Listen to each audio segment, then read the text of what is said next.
Assalamualaikum warahmatullahi wabarakatuh. Perkenalkan, nama saya adalah Ibu Evrin Gustika Wijayatingningsih, mengajar bahasa daerah kelas 7. Di sini Bu Guru akan memberikan materi yaitu tokoh idola. Tokoh idola itu adalah tokoh yang disukai, yang disenangi, misalnya atau contohnya adalah Via Valen. Karena idola, kamu pasti tahu mulai dari tanggal lahirnya, kesukaannya, hobinya, ya. Nah, jadi di sini Bu Guru memberikan sepintas contoh idola. Untuk selanjutnya, silakan lihat tayangan berikut ini. Assalamualaikum warahmatullahi wabarakatuh. Kita bertemu lagi di bahasa daerah kelas 7, yaitu tentang teks tokoh profil atau bisa disebut dengan teks biografi. Yang pertama ada pengertian teks profil tokoh atau biografi. Teks profil tokoh atau biografi yaiku sawijining wujud teks kang isi babagan kisah utawa cerita sawijining tokoh sasuwene uripe. Apa iku kegayutan kelawan keluwihan utawa kekurangan kang ditulis dening pawongan supaya tokoh utawa paraga kasebut bisa dadi tepa tuladhane wong akeh. Maksudnya dalam pengertian teks profil tokoh di sini adalah teks profil tokoh biografi atau biografi yaitu salah satu wujud teks yang isinya tentang kisah atau cerita salah satu tokoh yang sudah lama hidupnya, entah itu berhubungan dengan kelebihan atau kekurangan, yang akan ditulis oleh seseorang untuk seseorang supaya tokoh tersebut bisa jadi contoh baik masyarakat.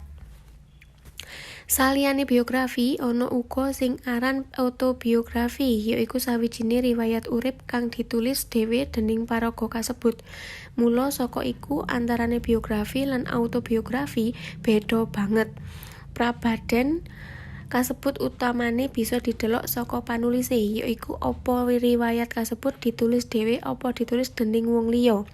Maksudnya di sini adalah selain biografi, ada juga yang disebut dengan autobiografi, yaitu salah satu riwayat hidup yang ditulis sendiri oleh tokoh tersebut. Dari situ, antara biografi dengan autobiografi itu sangat berbeda sekali. Perbedaannya itu bisa dilihat dari penulisnya, yaitu riwayat tersebut ditulis sendiri atau ditulis oleh orang lain. Yang kedua, ciri-ciri teks biografi. Di sini ciri-cirinya ada 3. Yang pertama adalah teks biografi kudu ngemot informasi ada dasar faktane paraga kang diceritakake sajroné wujud narasi.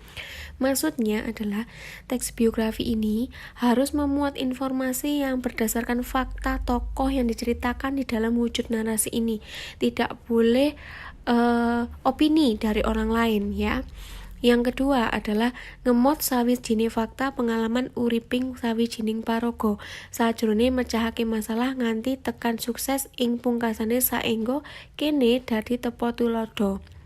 Maksudnya adalah memuat salah satu fakta atau pengalaman hidup salah satu tokoh di dalam memecahkan masalah tersebut sampai sukses di dalam kehidupannya, sehingga ada yang bisa dijadikan contoh.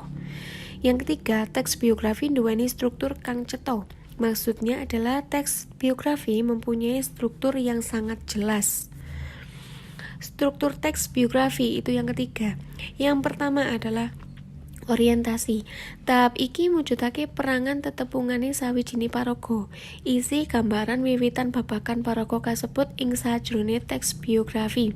Maksudnya adalah di dalam orientasi ini, tahap ini mewujudkan tentang pertemuan salah satu paraga atau tokoh. Isi dalam perjalanan kehidupan tokoh tersebut di dalam teks biografi. Yang kedua, prastawa lan masalah. Tahap iki mujudake perangan kedadean kang dialami dening paraga.